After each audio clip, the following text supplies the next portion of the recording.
మీరు తొందరగా తయారవుతే ఇవాళ తిరునాళ్ళకి వెళ్దాం గురుగారు. డ్రైవర్ గారితో చెప్పి మీకు బస్సులో ముందర సీట్ ఇప్పిస్తాగా. ఏం తిరునాళ్ళరా? శివరాత్రి రోజులు కదండి, ఈ 3 రోజులు తిరునాళ్ళే. హరికథలు, బుర్రకథలు, బ్రహ్మాండంగా రథోత్సవం, మరి దేవుడి పెళ్లి కదా. రాతి విగ్రహాల పెళ్లికి నేనెందుకు లేరా? అదేంటండి, ఎంత పుణ్యం వస్తుందో. మీ పేరుతో పూజ చేయించుకోవచ్చు, అమ్మాయి గారి పేరుతో చేయించచ్చు, ఆ తర్వాత రథం లాగచ్చు.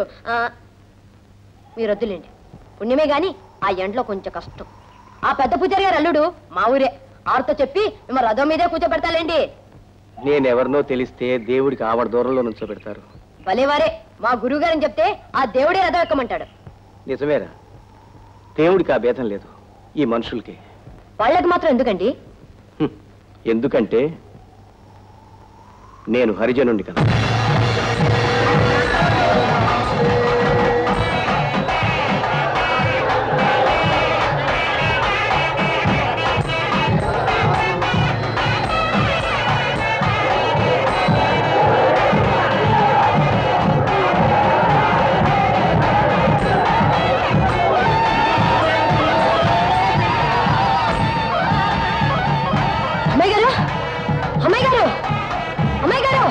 ఏమిట్రా, మా గురుగారు లేరు, ఆయన హరిజనుట.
నా మీద ఆగ్రహించిన, అసహించుకున్న నా కులం అది హేమ. నేను హరిజనుణ్ణి. నీకు దగ్గర కావాలన్న బలమైన కోరిక అణుచుకోలేక ముందుగా ఈ విషయం నీకు చెప్పలేదు. అసలు మొదటి నుంచి ఎంత అబద్ధమైన ఆడి ఏదైనా సాధించుకునే తత్వం నాది.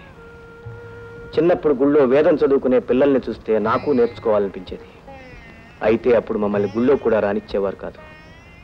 అందుకని ఇంకో ఊరు పారిపోయి వాళ్లలాగే యజ్ఞోపవితం వేసుకుని ఒక పండితుడి దగ్గర వేదం నేర్చుకున్నాను. కొన్నాళ్ళకి గురువు గారికి నిజం తెలిసిపోయి వాతలు పెట్టి తరివేశారు. అలాగే అబద్ధం చెప్పి ఒక విద్వాంసుడి దగ్గర శిష్యుడిగా చేరి సంగీతం నేర్చుకున్నాను. ఇన్ని సంవత్సరాలు అబద్ధాలతోనే బతికాను, కానీ ఎవరికీ అన్యాయం చేయాలని కాదు. హేమ, ఇప్పుడు నీ అభిమానాన్ని సంపాదించుకున్నాను. కానీ ఈ కులమతాలు అడ్డుగా ఉన్నంతకాలం మనసులు ఒకటైనా మనుషులు ఒకటి కాలేరు. మీ నాన్నగారి మంచితనం, ఆయన ఆచార వ్యవహారాలు చూసిన తర్వాత ఆయన్ని ఒప్పించి నిన్ను పెళ్లి చేసుకోను లేను, నొప్పించి నిన్ను తీసుకువెళ్ళను లేను. అందుకే ఒక విచిత్రమైన కోరిక కోరుతున్నాను. ఇది స్వార్థమే కావచ్చు. నువ్వు ఎవరి సొత్తు కాకూడదు. నేను కట్టుకున్న ఆలయంలో నువ్వు నా దేవతగా ఉండిపోవాలి.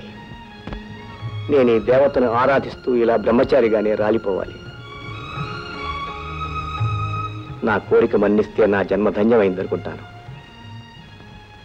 లేకపోతే మరో జన్మ కోసం తపస్సు చేసి నా ఆశ నెరవేర్చుకుంటాను. నిర్ణయం నీది హేమ. నీ సమాధానం కోసం సాయంకాలం దాకా ఎదురు చూస్తాను.